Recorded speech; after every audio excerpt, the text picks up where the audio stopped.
Yeah, it's called Conversations with Jeff, not Screaming Matches. Yeah, you and I do not agree on Calvinism. But look how nice we are to each other. I think it's going to really shock a lot of people, thrill a lot of people. A lot of people are going to have to do some soul searching. It's like, you know what? What are you doing? You're spending all your time trying to destroy another Christian day because you don't understand what's going on, when you should be out there winning people for Jesus. Right. Thank you for the job you're doing. Thanks for being willing to address these kind of issues. They're vital to the church. I feel sorry for what's coming your way, but God bless you, man. It's a good, healthy conversation, and let's keep growing together in the Lord. People won't change unless they hear the truth, though. And so we need to know the truth, speak the truth, and then the last one I would say is that we need to stay in the truth, no matter what the consequences are.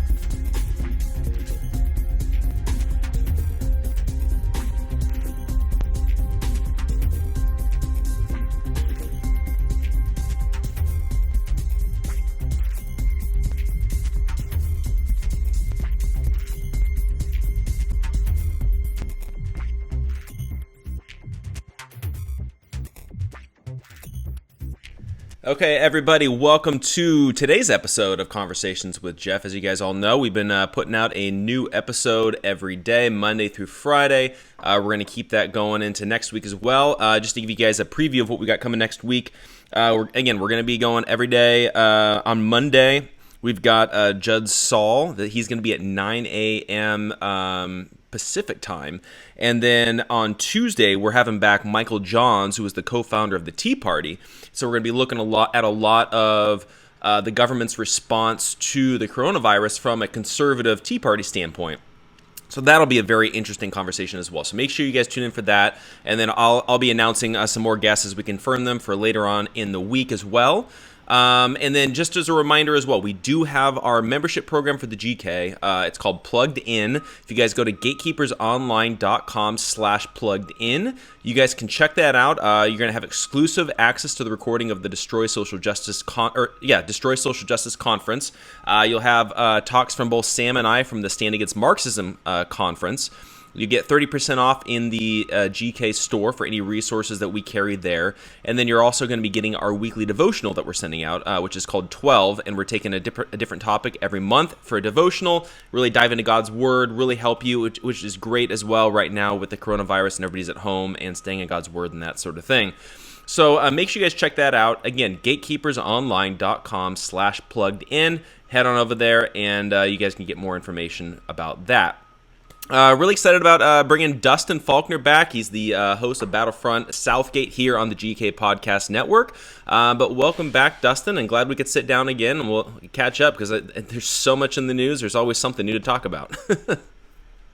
Yeah, it's good to be back with you, and it's just so good to be in front of everybody who is having to stay at home unwillingly.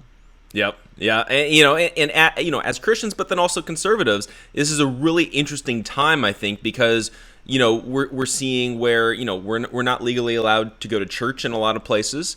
We're now, in, most places now we have to literally stay at home unless it's for like an essential, errand run, whether it's like the grocery store, the bank, specific things. But this is really unprecedented times right now. Yeah. It's just, a lot of people are scared of this illness. I can feel for some people, but I can't imagine the hysteria behind it. And it's incredible how easily people will give away everything just to not get sick or to have somebody rescue them that's not themselves. And I just find it incredible how many people I've seen, Jeff, that are supposed to be staunch constitutionalists go as far as talking about locking down and making government officials do this to everybody. And it's not that we shouldn't want to take care of each other, but or have maybe a reasonable suspicion of a virus. But it just is. I find it very scary for the future. How we're going after this to treat one another. I don't know if if everybody out there has listened to anything I've ever said on SouthGate, but I have expressed concerns about lockdowns of Christians and Jewish people again. That because most certainly we've had Ilhan Omar talk about things like that. Bernie's been caught talking about that. And this was all before this pandemic, that we've had people talk about this, and then you have that several $1 million complex that she was trying to build there in Minnesota. And then I watch people now, right after we had finished our Connected program, and we weren't on a forced quarantine, so to speak, quarantine of healthy people, by the way. But there was a recommendation. Then right after that, there were people who were playing basketball. And not that I recommend you go out there doing this. Let's just not unnecessarily terrify people right now. People are weak just out of fear. It's crippled a lot of people incredibly. But there were people calling police on them already, without any order there to mandate that they were breaking any law. Just so that mentality and that belief system's already put in place.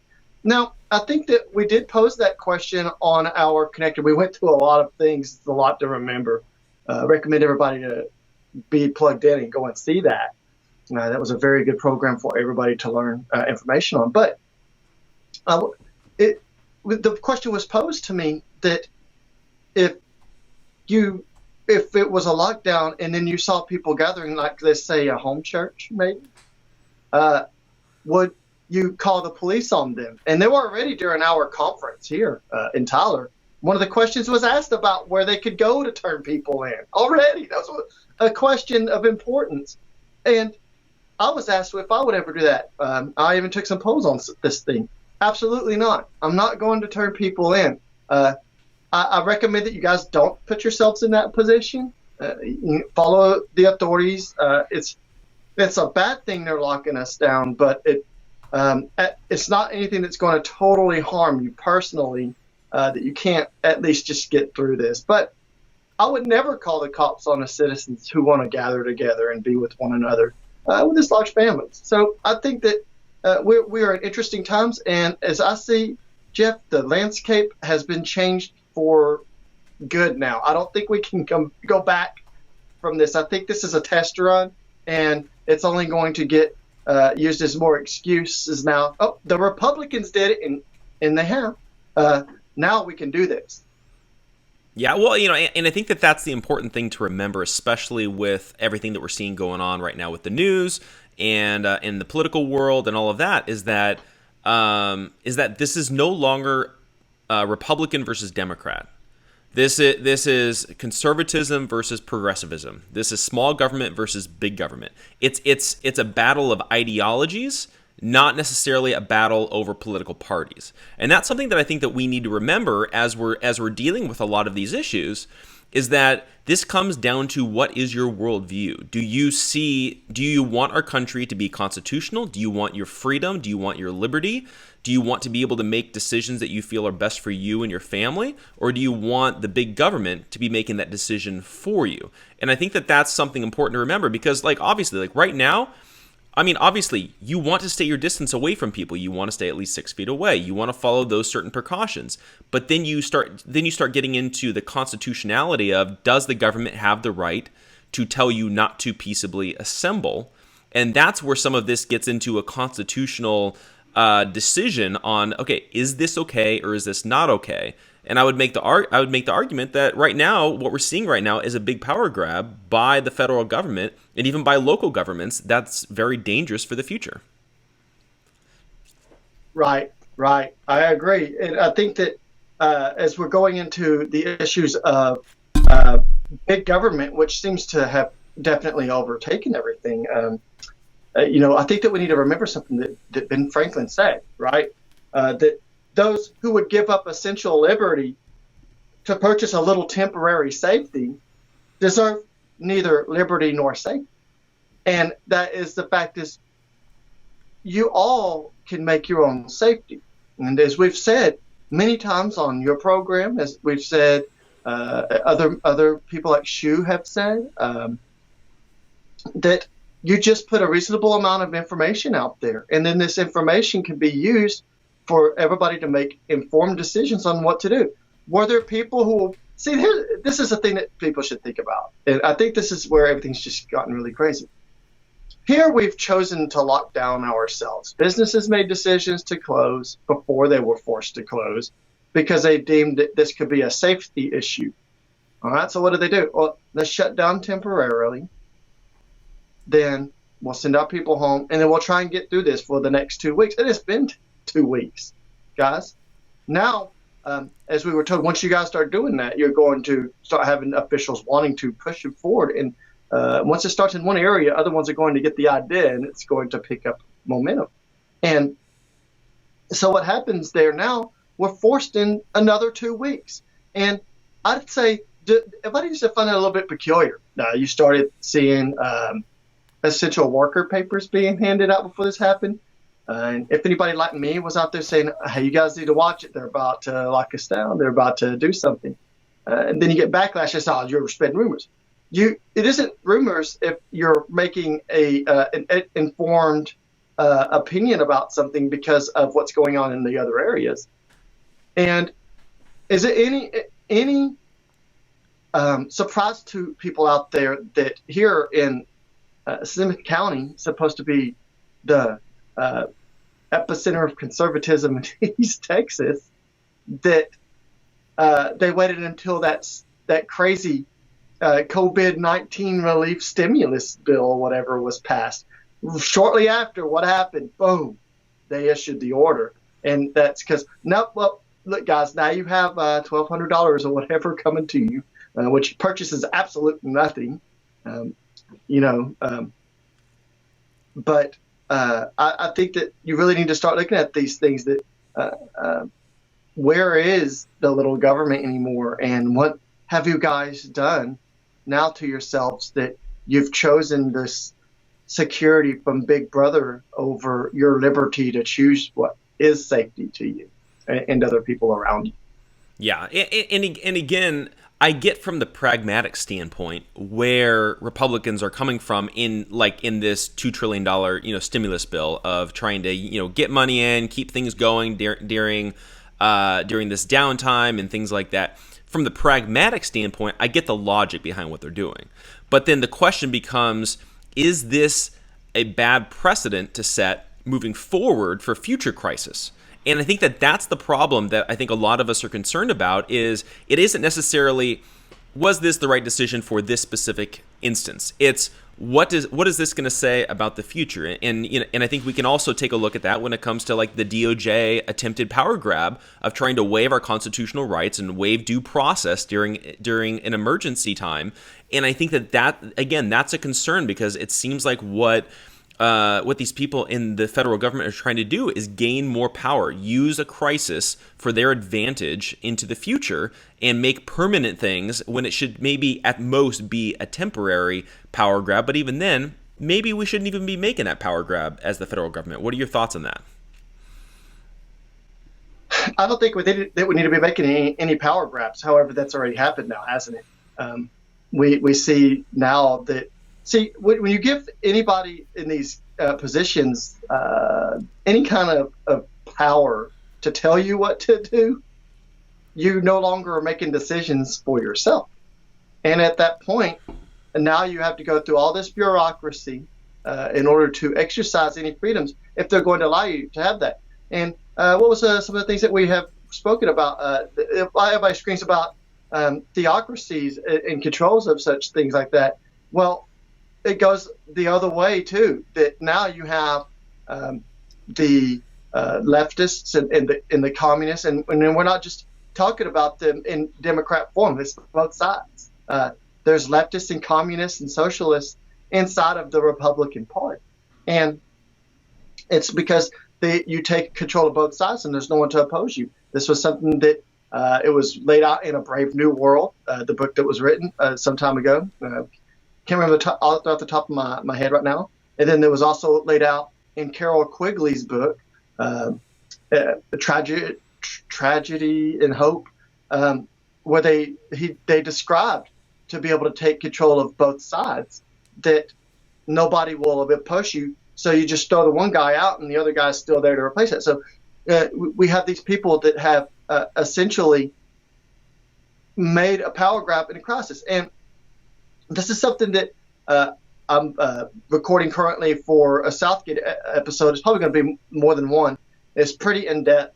As I've been researching some of the things that was happening, if you go and look back at some of the things that was I think that a lot of this has been orchestrated in preparation for doing something like this. And the reason that I say that, Jeff, is that you go and look at some of the scenarios that was done in New York in 2010 for the, I think it was scenario 201.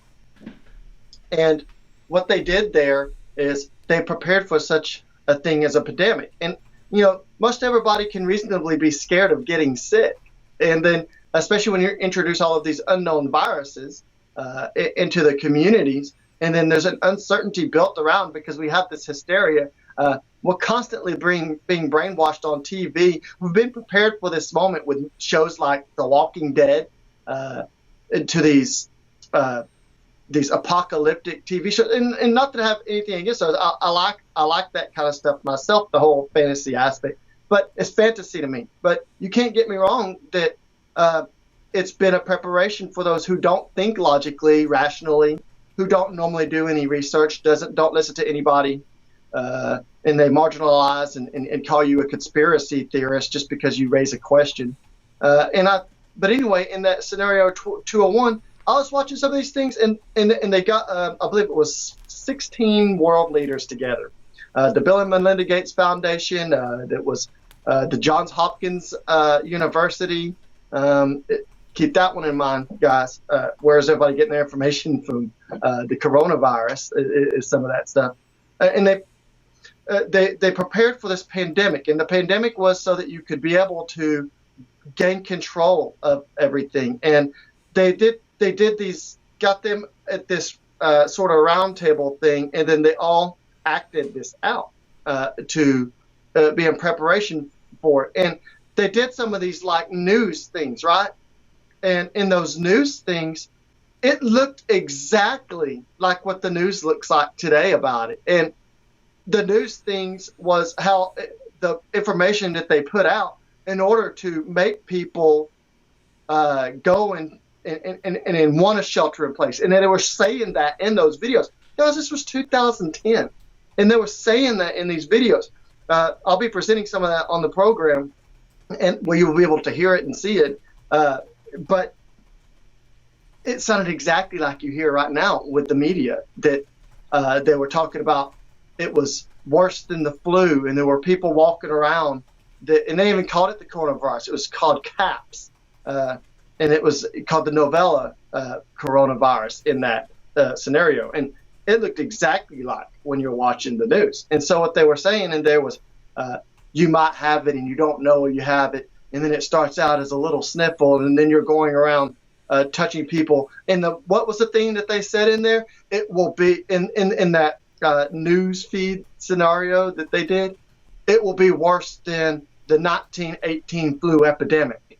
And what's the thing that's been used to push through this fear of it is, everybody's going to die. So much more are going to die from this than happened in 1918. And then they start locking all of the businesses down. And so what happens now is they knew that you could create a hysteria through the media. And then they knew that the steps it could take as world businesses, because there were people that were from NBC Universal there. There were people that were from Marriott.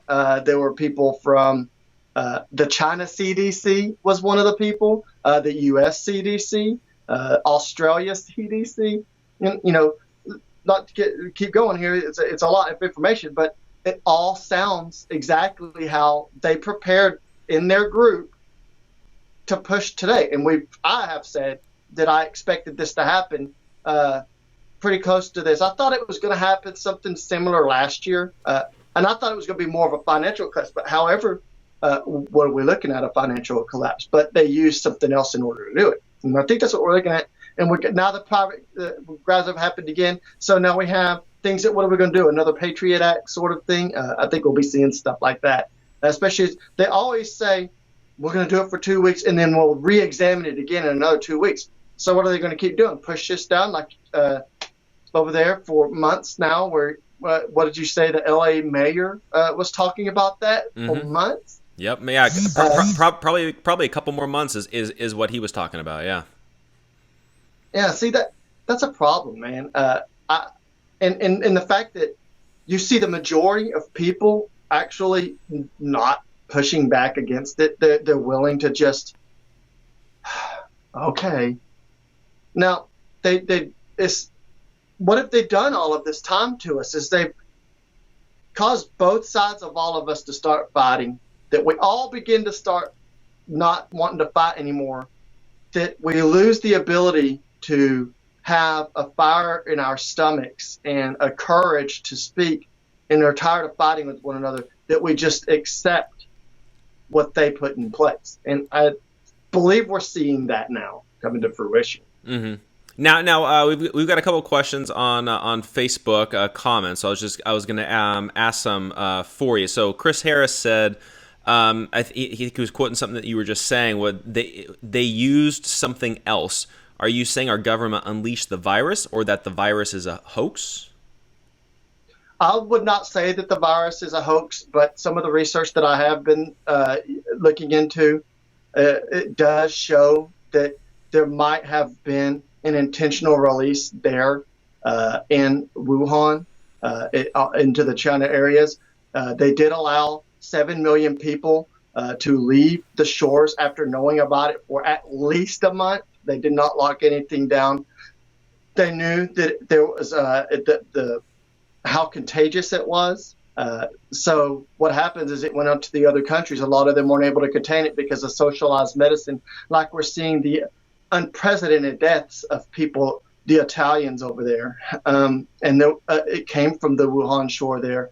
I would say that I don't believe that our government has released this upon us, but I do believe, as I'm looking into stuff, that there is a strong possibility that you have corporations and world leaders that have been preparing for such a thing. And because that was released, there's still more information that we all need to look into. But they are able to, with their lobbyists and the other people in government, use this to achieve their means and their ends. Now, remember, you need to research all of this on your own. Don't just take my word for it. Just look at the things that I'm trying to present, and you make the informed decision of yourself. These right now are my opinions right now. They could change, of course.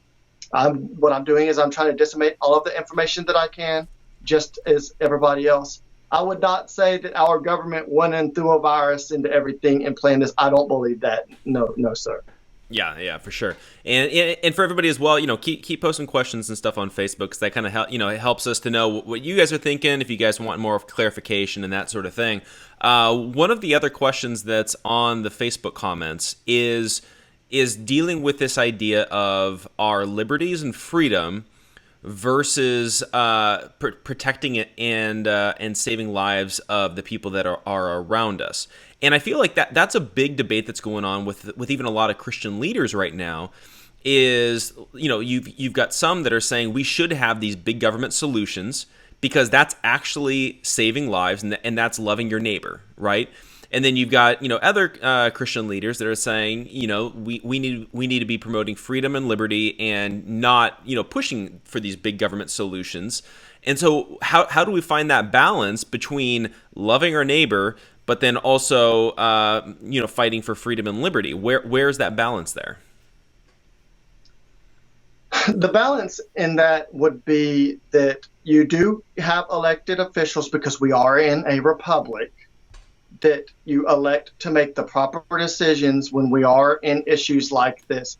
That's why now when we're seeing how these people act, especially what we just seen with the stimulus plan, there was not very much in there, even if anything, that said, it's still huge. A lot of it's not even been made completely public.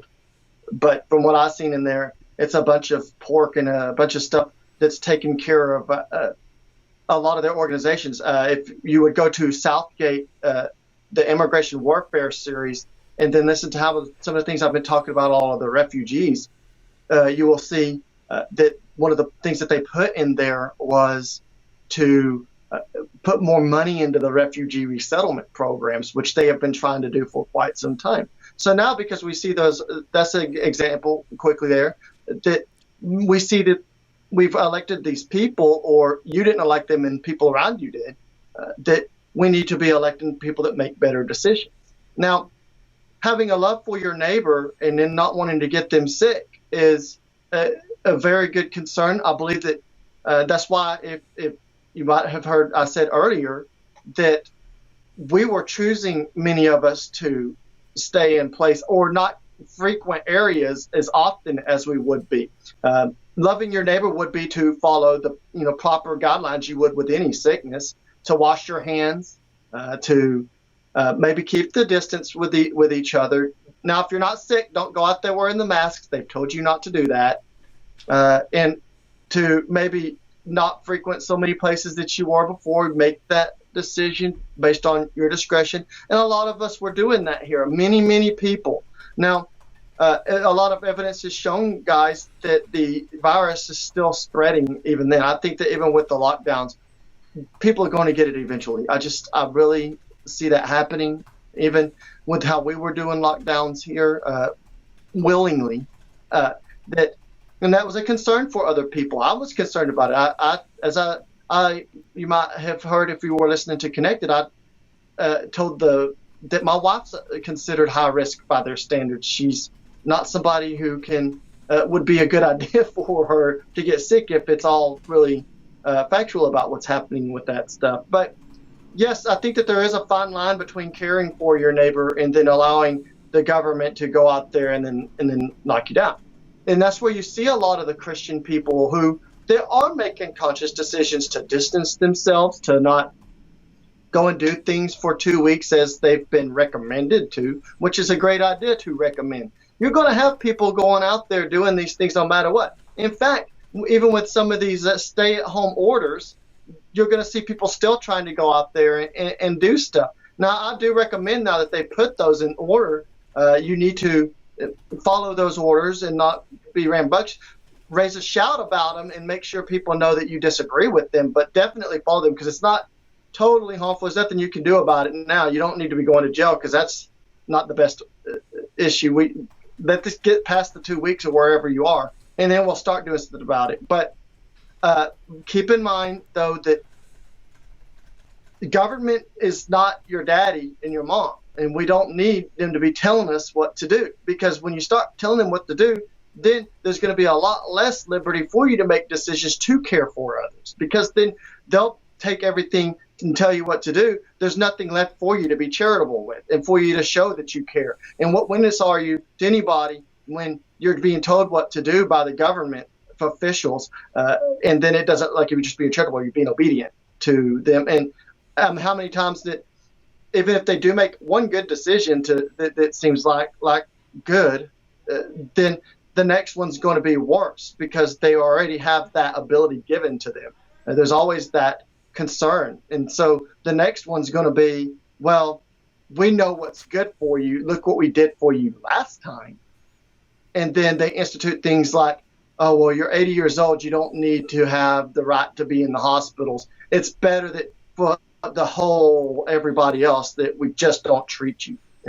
You'll start seeing things like that. When you give away one right in order for safety, there's other rights that are potentially at risk. And so I think that the best thing to do is to try your best not to allow government intervention in choices that we should all be reasonably making ourselves.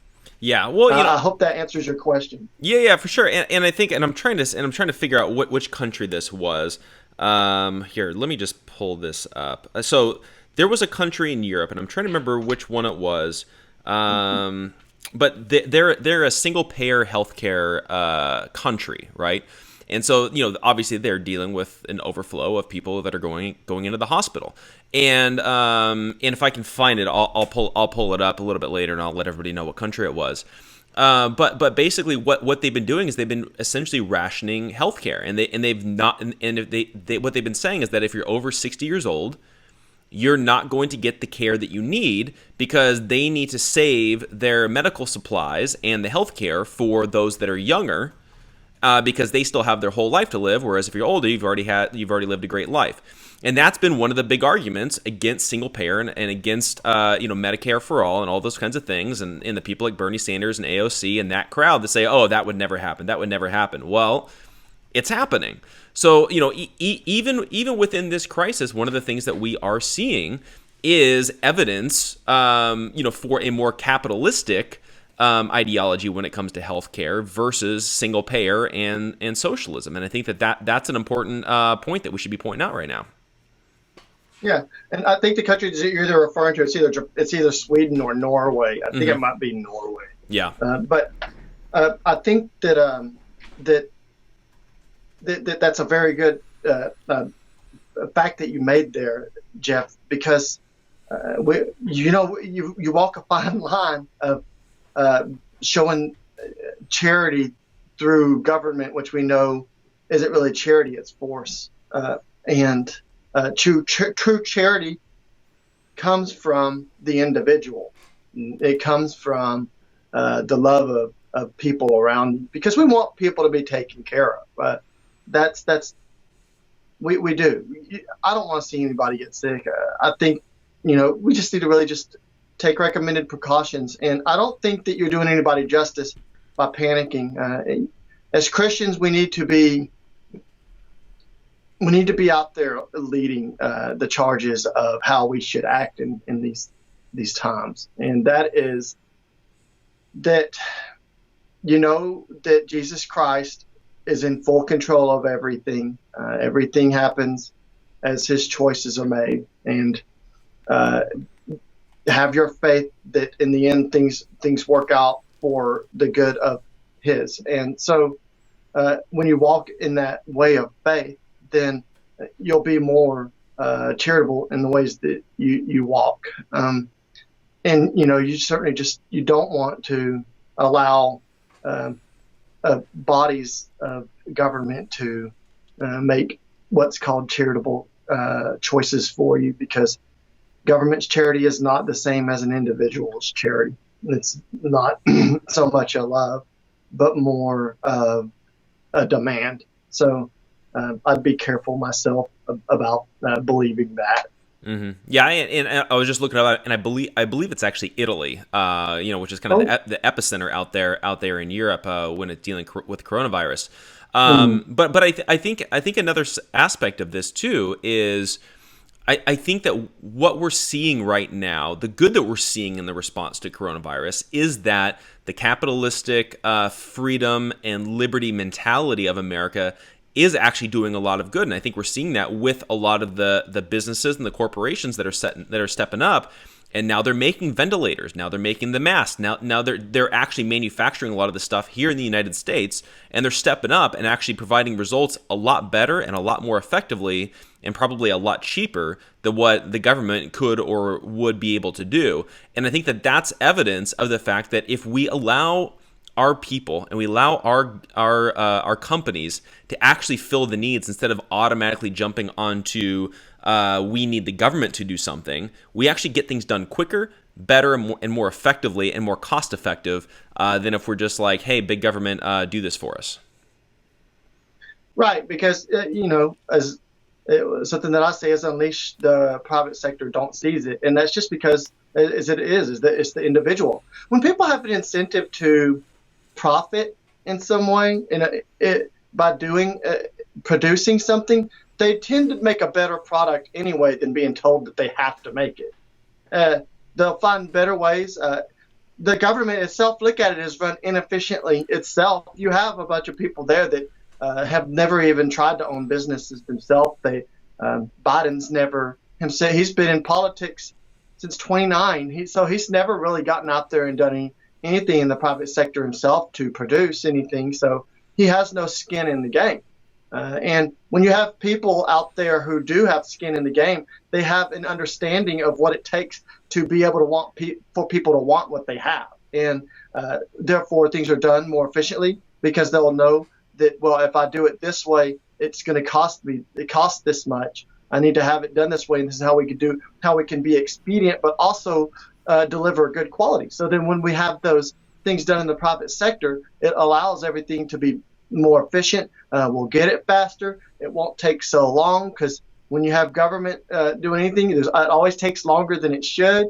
And I think that you're absolutely correct on that we've had people step up, though I have concerns with some of them that did step up, not GM, because to me they have largely benefited out of corporate bailouts themselves and shouldn't even exist as a company to this day because of that. And they didn't even have to repay any of that. But and I think that we should all be really looking into that, how they were ready for stuff like this. It goes back to some of the things I was saying about corporations and world leaders. But however, they're still considered private sector. You got people there, and they've all done a pretty good job, I think, because we really need to be taking care of the medical staff no matter what anyway. They've gone so long with all of these products due to the Affordable Care Act, which taxed the medical device sector into oblivion that they weren't producing these things. So that goes along with how they weren't buying them, but they also taxed them to where they weren't being produced. Because what happens in the private sector is you start taxing all of these things, then they're going to make decisions of profit to not produce as much. So we're seeing the after effects of that. And I think that even though we have an issue with all of this being done, that we're able to, everything's magnified, that we can actually see what's been happening now, that maybe we can start coming up with the solutions of what we're going to prevent things like this from happening in the future. And there's some good things happening with this, but it's all generally not really good, pretty bad, but we can see some things, and now people are going to step up after this. And then obviously a lot of us are going to have plenty of time to plan because we're stuck inside. So I think that's a pretty good thing in that aspect. So guys, I think we should come out of this swinging. And I believe that many of you out there can.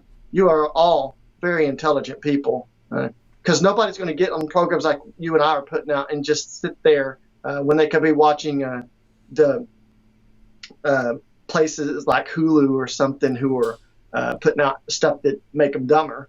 But if people are listening to anything like this, they're trying to get a grasp on it, and they're using the time to intellect. So you guys are able to get out there and do something after this. And I exhort all of you to take advantage of this situation.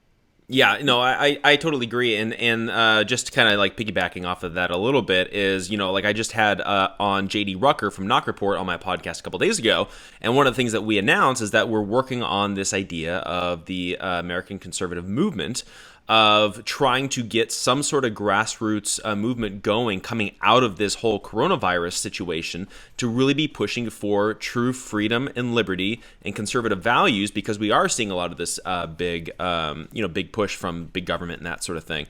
So if you guys do want more information on that, you guys go to AmericanConservativeMovement.com and check that out. But one of the things that I did want to bring up to you as well is, one of the reasons why we, delayed this podcast by, about a half an hour was you guys are now, in your part of Texas are now getting on lockdown.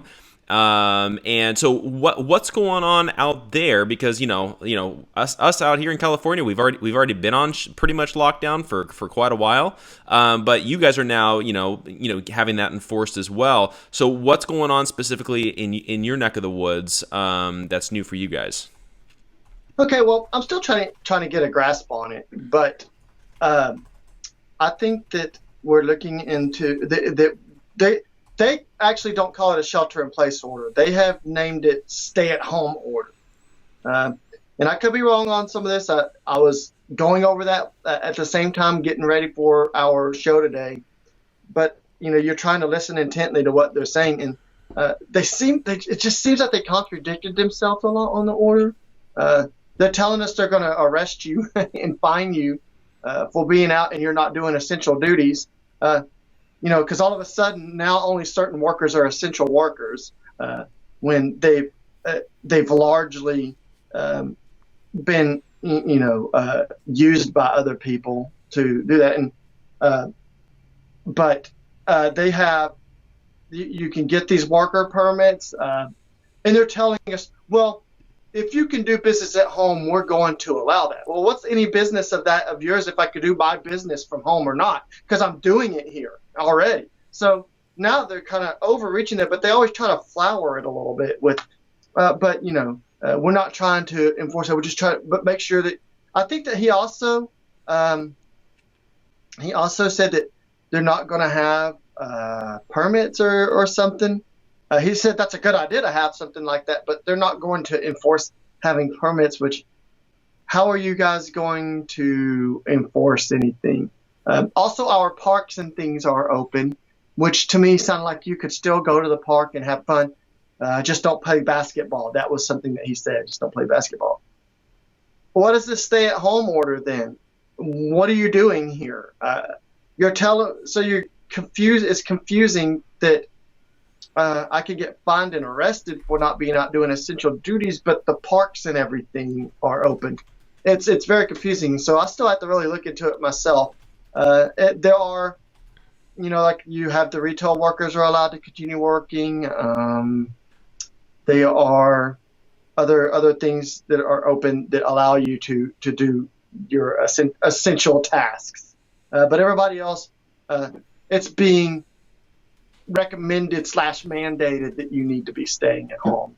He called the shelter in place an order something that sounded like tornado preparation, which is why they didn't use it.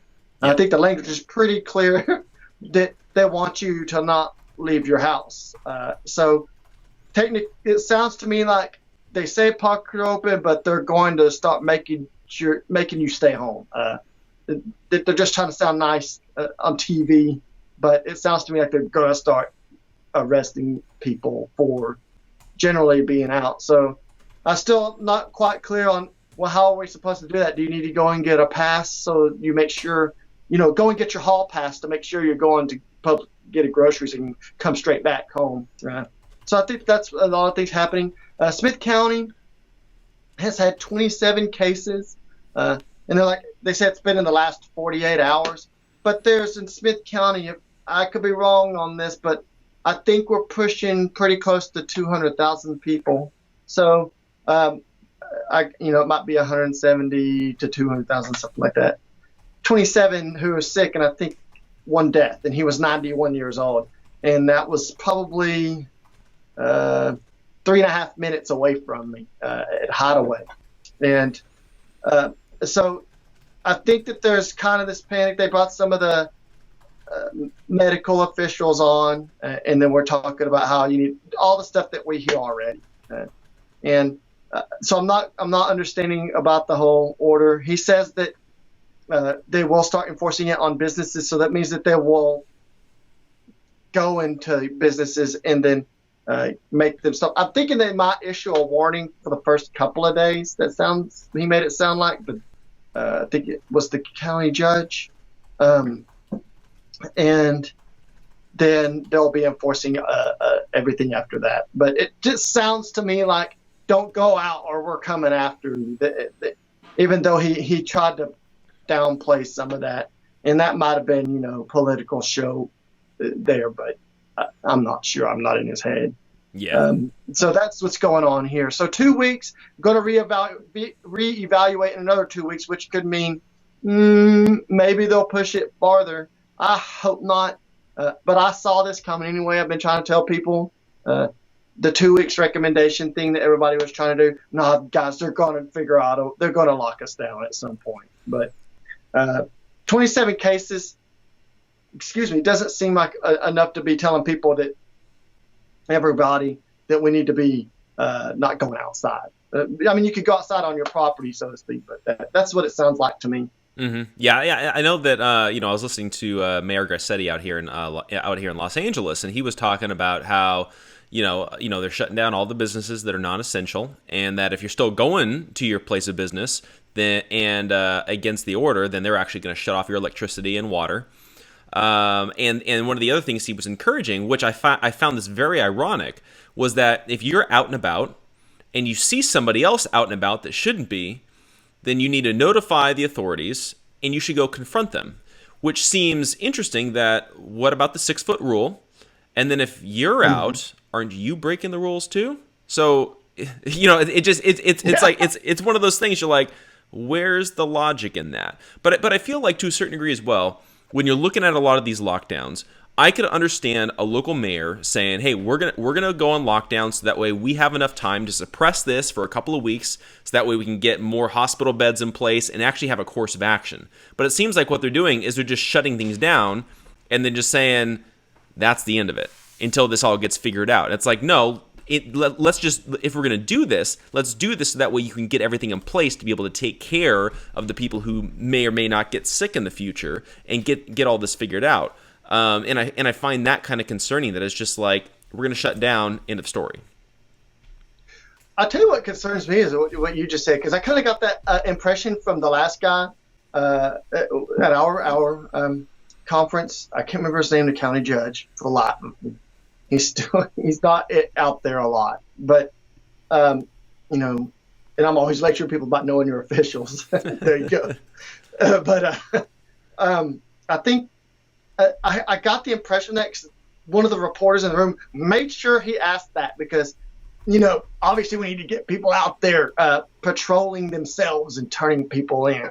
But that concerns me that the mayor also said on your end, confront them. Mm-hmm. So now are you going the route of Maxine Waters, that you're telling people to go beat those guys up? Because obviously something like that's going to happen in one of those occurrences. So now you call, and then you get your citizen patrol, your brown shirt all nice and tidied up, and go after those people, and you subdue them? Is that what he's saying? Because that's not going to turn out well when you've got a bunch of people who's been stuck in the house for 3 weeks and they're sick and to death of it. Mm-hmm.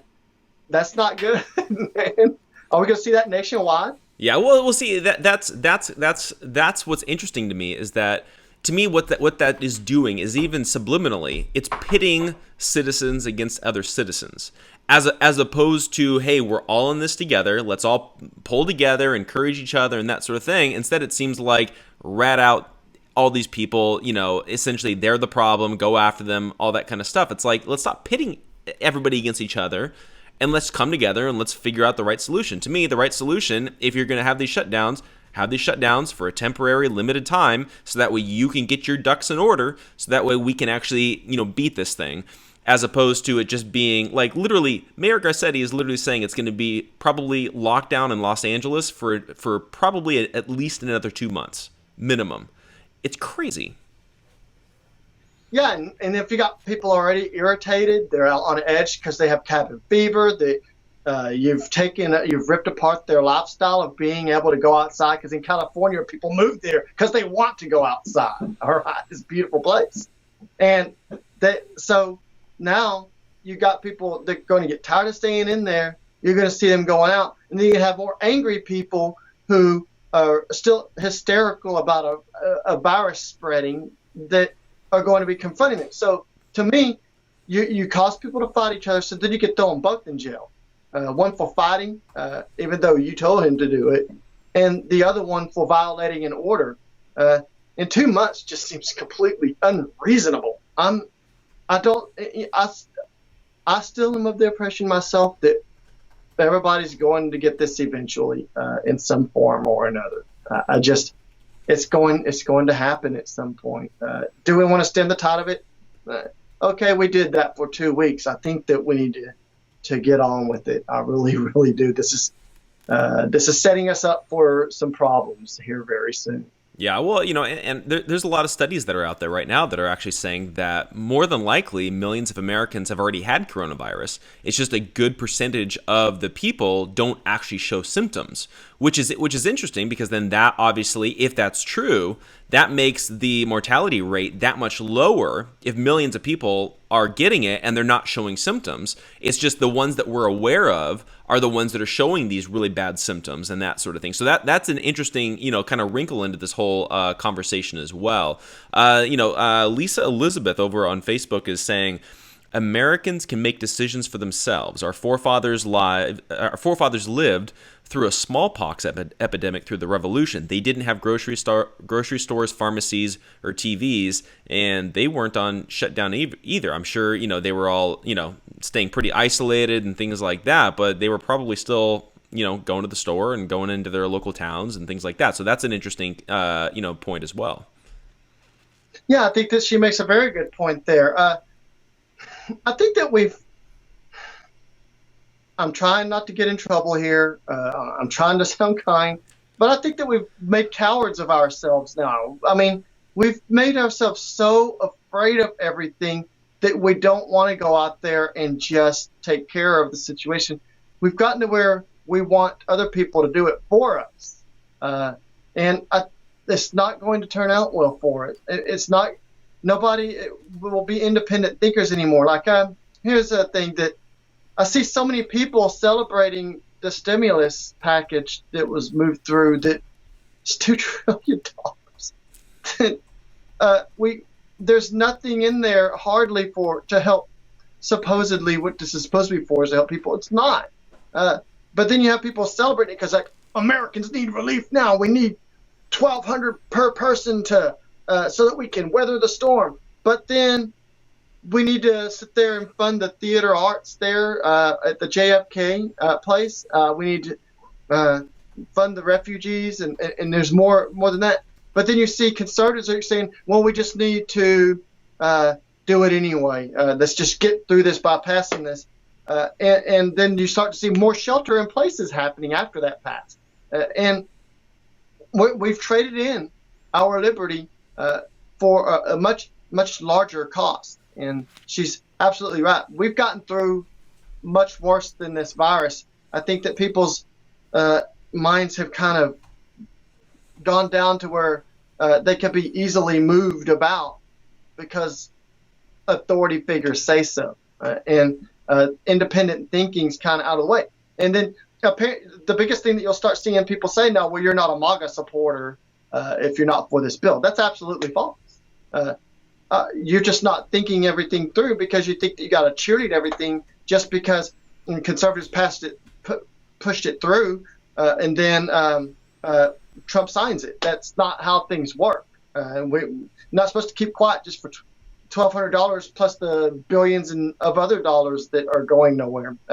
So we're going into a self-censorship thing there with a herd mentality, and it's not going very well for us at all. Yeah. Oh, yeah. No, I totally agree. And what's interesting about this $2 trillion, bailout bill is that if you actually do the math and you actually look at things, right? $1,200 a month. Number one, it's going to help people in certain parts of the country, and then other places like New York and California is literally not even going to come close to paying like half of your rent, right? But then you start looking at the overall $2 trillion bill. The amount of money that's going to individual people is very minimal. It's a very small percentage of the overall bill. And so I started doing the math. What if they had taken the entire $2 trillion and split it up evenly among every man, woman, and child in America? That's 350 million people, right? That would have been $5,000 for every single person in the country if you would have just sent all the money to individuals. So, if you're a family of 5, that would have been $25,000. That could have gone to a family of 5, right? Instead, a lot of that is going to, corporations and friends of politicians and pet projects and airlines and cruise lines and things like that. And so that to me is also an indictment on our political leaders in that they are corrupt. we need to stop, looking to them for solutions, because they're just looking to, pad the pockets of a lot of their friends and a lot of their pet industries and things like that, instead of actually looking out for us. And so maybe let's get the government out of this altogether, stop shutting everybody down, allow people to conduct business, allow people to make decisions for themselves that are the best for them and their families. I mean, more than likely, my wife and I would probably still stay home because we feel like that's what's going to be best and safest for us. But let us be able to make that decision for ourselves and not shut down the entire economy and then come up with big government solutions to these problems. And I think that, again, that's really concerning, I think. Right. As stated before, that a lot of people here stayed home, because I was going out and doing things that I needed to be doing, living in contact and everything, following certain recommendations. And I did not see nearly as much as traffic, even at the highest of points that I should have been seeing. So people were doing things here. And that's not to say that these so-called essential workers weren't the ones that were out on the streets that I was seeing anyway. But most people are going to try and do personally something on their own to do it. But now when you start getting into telling people what to do through government figures, that you're no longer making choices for yourself. Yeah, no, I totally agree. So, kind of as we're wrapping up as well, if we're looking at the grand landscape of everything that's going on, and you're looking at this big government overreach and things like that, do you feel like this is going to hurt the conservative movement in going into the 2020 election in any way? Because I think an argument could be made that we're actually providing democratic solutions to the problems instead of conservative solutions to the problems. Do you feel like that's going to affect the 2020 election? I think it will. I'm already seeing independents they're fighting against what just happened. Nobody wants to be the bad guy, obviously, because now everybody's hurting, having to call the mortgage companies and their car companies and their credit card companies and beg them not to charge them interest or collect payment, which, those companies got to collect payment. That's why they're in business. But I'm already seeing this, guys. If you were to go and listen to some of these Democrat leaders, I believe Pelosi, Ilhan Omar, Alexandria Ocasio-Cortez was actually saying that the Republicans were the ones who put this pork in it. They're already saying that because now it's passed. They said, well, this was a Senate-led thing, and majority of the Senate's Republican, so it's already being denied by Democrats that they did this. They tricked the gullible senators into passing a bill, then giving it back to the House, and then they voted on it. Yep, we'll take this. And now they're saying, oh, we didn't do that. It was the Republicans. They're already saying that just hours into this. So I believe that it is going to hurt very much so. And then when we come into another issue like this, well, guys, we already did that. And you know what? Republicans agreed to it, and you got no argument. So, yes, I believe that it's going to cause a problem in the conservative movement. But don't stop just because it's going to cause a problem. But, yes, look for more projection. And a lot of it's hard to deny it when the Senate was the one who passed that on the Senate floor and then handed it off to the Democrat-led House. So they're already putting it on because they know it's bad. They know it's bad, but they're saying the Republicans came up with it first. They just agreed to it. Yep. So totally agree. And so, I really appreciate you coming on and, really diving into a lot of these issues. Again, it's vitally important that I think we just keep talking about them. And, to a certain degree, it may be kind of a broken record where we keep talking about the same principles, but it's the same principles that need to keep being talked to because it's new news, but the same principles that need to be applied. So for everybody out there as well, make sure you guys are following Dustin on Twitter, as well as his podcast, Battlefront, SouthGate. I know he'll be having some more episodes coming out soon. But yeah, so with your upcoming episodes, what are you working on specifically, topics and things you're going to be diving into and, kind of give people a little bit of a teaser of what's coming? Okay, what's coming is what I just talked about earlier. We're going to dive into showing you some of the areas that we have found are of concern about how the issue came to light to be able to be used in order for it to quickly escalate to where they were able to pass some of the stuff that we see in the stimulus bill. We'll be talking about Event 201 on there. We're going to be talking about some of the people that were there at that time, part of that. And we're going to talk about what we think is happening. And then, you'll have to decide for yourself. But we're going to present to you some evidence that we believe that this was greatly prepared for, and all they had to do was push out their plan. They may not have deliberately thrown it out there, but the things were in place because it was a time ready for it to be done. So we'll be seeing that on the oncoming episodes, and then we're going to talk more about some of the lockdowns that we're seeing. Then we're going to do some exhortation on what we think that you as patriots, as Christians, as citizens of the United States should be doing, especially when things begin to lift. Yeah, definitely. So everybody, make sure you guys tune in for that when those come out. Again, that'll be on the GK Podcast Network. You can subscribe to to us on all the different platforms. We're on Spotify, SoundCloud, iTunes, even YouTube, here on Facebook, all of that. And then also too, we've got our plugged in membership, so we've got a lot of content over there as well. But yeah, thanks so much for coming on, Dustin. I really appreciate the talk. Really appreciate your perspectives on all these issues. Again, it's vitally important that we keep talking about them. Right. Thank you for having me on so that we continue to say these things, because remember, if we're not talking about them, and when we stop talking about them, people forget, and they will. So the narrative is able to slip right in when we stop talking. Yep, no, totally agree. And then for everybody else out there as well, mentioned it a little bit earlier here in this podcast, but if you guys want more information on the American conservative movement, JD Rucker over at Rucker Report and I are kind of putting this project together. Go to AmericanConservativeMovement.com. You guys can sign up for the email list over there. We've already had thousands of people already sign up. Join that list, but we're going to be coming out with some really cool, really exciting announcements for some stuff that we're putting together to try to combat this big government, liberal, leftist ideology that has really infiltrated into our country, and then we can try to get this country back on track with conservative principles, constitutional principles, and that sort of thing. So again, AmericanConservativeMovement.com. Sign up for the email list. We'll be sending out an announcement here very, very soon with some really cool, really exciting stuff we're working on, and we're really hoping that it'll make a big difference moving forward. So, but yeah, we're gonna be taking the weekend off of Conversations with Jeff.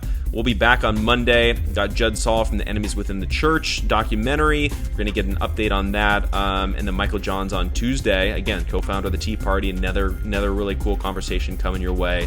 So stay tuned. Stay in God's Word. Keep praying. And we will see you guys next week.